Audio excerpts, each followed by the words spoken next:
What's that? 5 must-reads to make 2022 the greatest year yet.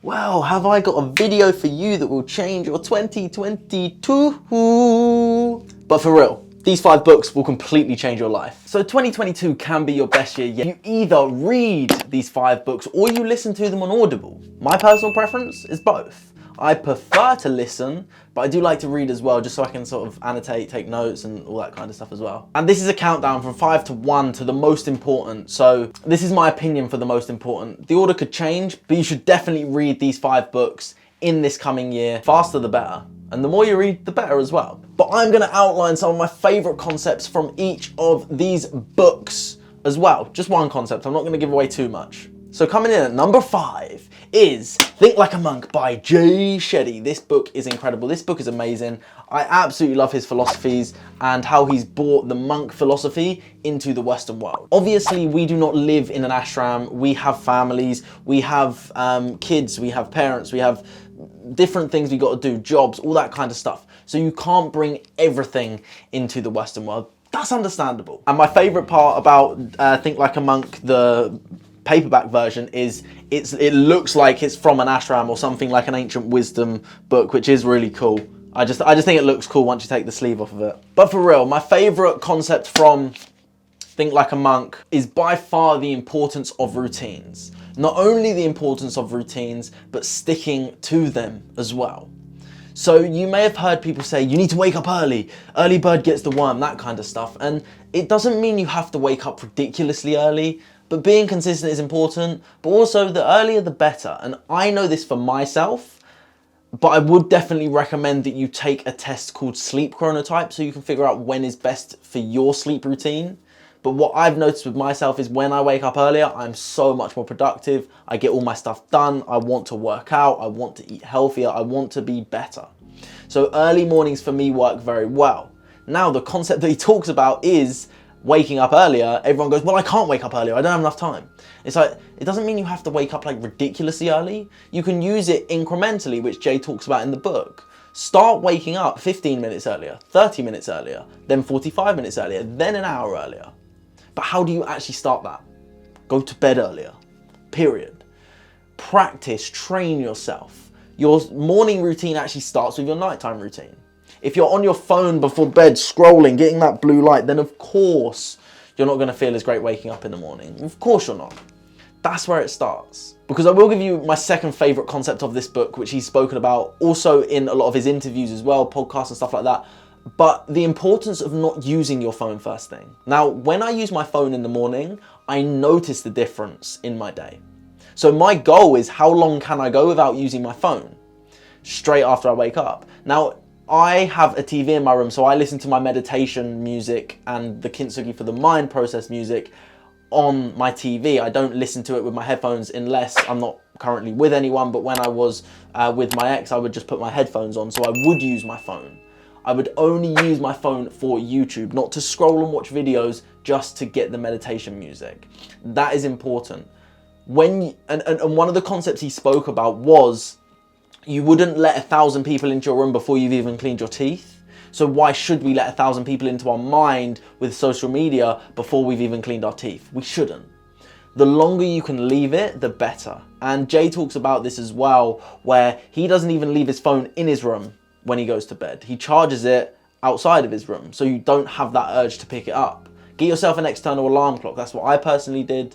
But like I said, if you don't have the ability to have an external source, if you want to listen to meditation music or anything like that, then use your phone, but only use it for that, and only you know, because otherwise you're lying to yourself. There's no point in lying to yourself. Coming in at number 4 is You Are The Placebo by Dr. Joe Dispenza, the most incredible lecturer, healer, but I don't know, he's just a great guy. He really is changing the world. And You Are The Placebo, making your mind matter, understanding that you don't even need a saline injection or a sugar pill to not only heal your life, but change your life. Because effectively a placebo is a fake drug. It's something that doesn't have any intrinsic therapeutic value. It's just a sugar pill or a saline injection, which is just sugar water. It isn't anything. It doesn't actually help you in any way. When people think they're getting the real drug or the real treatment, even if it's a placebo, if they strongly believe that what is coming into their mind is actually going to heal them, they can heal. So you don't need the drug, you don't need an external stimulant. You can do it from your mind, and that's where it starts. And one of my favorite parts of the book and the topic I'm going to outline is about suggestibility. And obviously that's why I do hypnosis. I understand the power of suggestibility, how we can tap into that. And there's many different brain scans in the book as well to show you what happens when you're in those suggestible states, when you're in different states of mind, what's happening. And it really outlines the power that we have within us to make shifts. Because he outlines the fact that if you can overcome the analytical mind, you can become more suggestible. That is how it works in hypnosis. The way you hypnotize someone is breaking away from the analytical mind and moving into the deeper brainwaves. And he explains all the brainwaves in the book as well, going from beta to alpha to theta, all the way to delta and even gamma when you do some of his techniques. Now, being suggestible may on face value be seen as weak or a bad thing, but it's not at all. Yes, people can use that for bad, and you see it in the world in media and stuff like that all the time happening, which is causing fear, scaremongering, and really causing people to be suggestible to their way of thinking, because it's very easy to do it if they choose to manipulate you. Now, yes, it's possible to do, but also it shows that if you can be suggestible to their manipulation, can you also be suggestible to your own empowerment, to your own power, to your own self-help, to your own healing, to your own wealth, health, abundance? Yes, the answer is black and white. It is yes. If you can be suggestible to something, you are suggestible to everything. You can choose to make yourself suggestible to these more empowering and powerful thoughts without needing an external validation or source. A lot of people, I get this question being a hypnotist, well, isn't hypnosis mind control? It's like, it's not, but if used to manipulate someone, you can influence them very well. Now, if you can be influenced, again, you have the good end of the stick that you can be influenced in a positive way as well, which you have the ability and capability to do. So depending on our brainwave states, we can hypnotize ourselves. And that is explained in You Are The Placebo, how we can do the meditative process and tap into these more hypnotic and suggestible states of mind, which actually leads me on to the next book, which is my favorite book out of the 5, Kintsugi by Max. Kintsugi for the Mind, Manifest Your Perfect Life Despite Your Painful Past. This is a book that I wrote, and actually I outline pretty much similar concepts to all of these. I've brought in some Eastern philosophies because I love the way that Eastern philosophies are. There's so much more depth. There's so much more depth to them. But also the scientific as well. I explain in the book how we can have had the most awful past and we can change it. Make sure you get a copy of this book, my book, on Amazon by clicking the link below or clicking up here, and let me know your thoughts with it.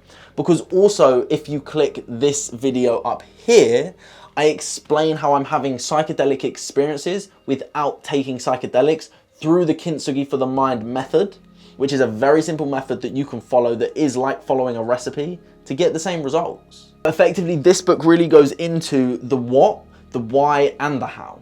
What do you need to do? Why do you need to do it? But how do you actually? I've made it short as well, because for me, I'm not a massive reader. I never was. I really had to teach myself how to read. A book like that used to scare the hell out of me. A book like that wouldn't so much. Now, that doesn't mean that if you are an experienced reader that you can't read this, because you can.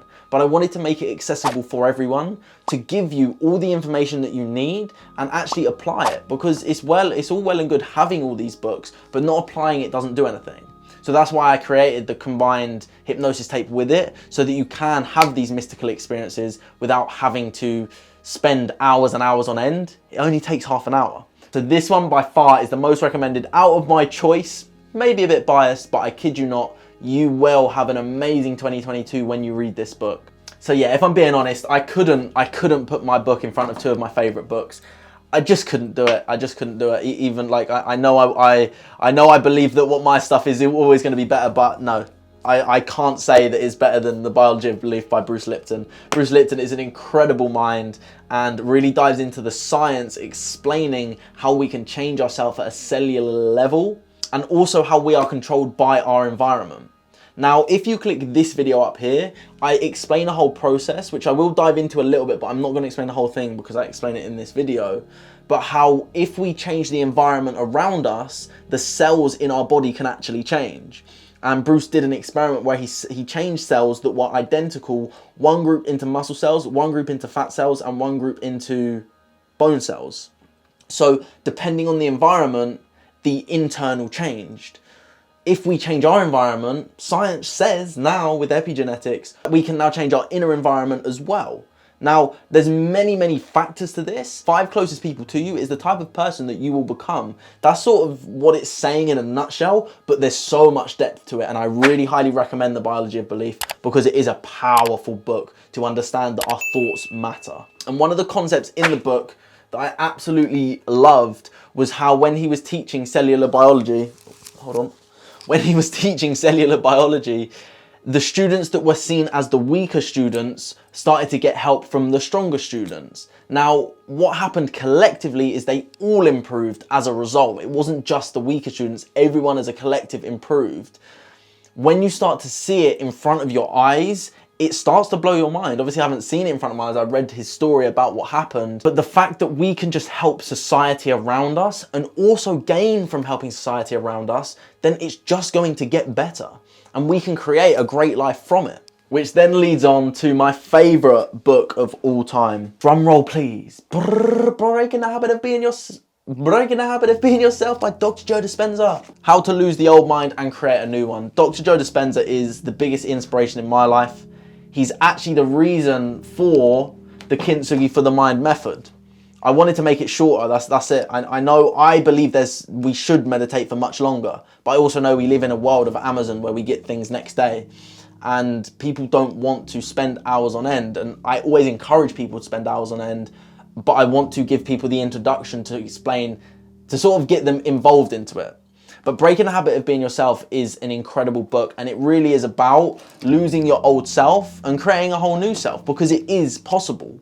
You can go from someone like myself as an example, someone who used to take drugs, who used to get in fights all the time, to then getting really bad depression and anxiety and mental health problems, to now where I am today. There's 3 different examples of who I've been in my lifetime, and there's many more examples of that as well. But one of my favorite concepts he outlines in this book is that you can overcome yourself, you can overcome time, be in nothing and effectively avoid of nothing, and then start to rebuild yourself from there.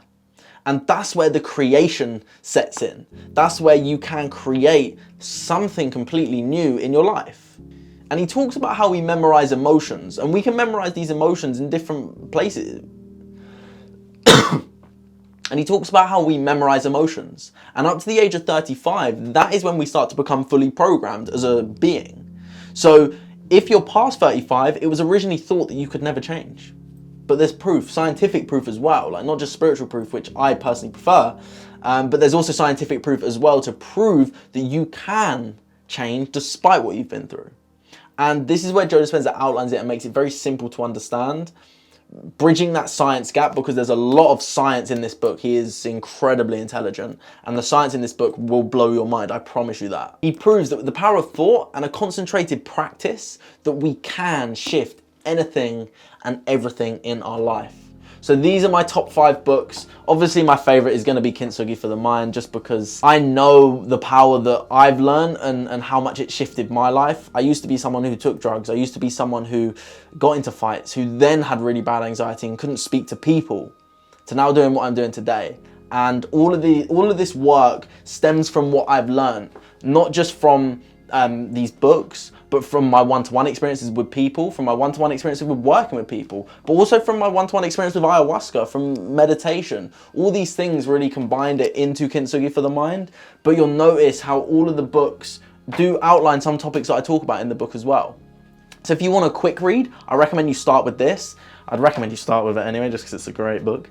Obviously I'm biased with it, but genuinely, there's so many shifts happening in the world that these books will help you change. And obviously, like, you don't have to get my book. There's all these other books that you can get, but I would definitely recommend starting off with my one as a short read, but these ones really dive into the science. And again, this one as well, the science. And then you've got the more Eastern philosophies, and then sort of a mix of the two, which that's why I did it. That's my way of thinking. That's my understanding. So make sure to get a copy in the link below, or head over to www.maxhindle.com, KFTM, Kintsugi for the Mind. Grab a copy and also subscribe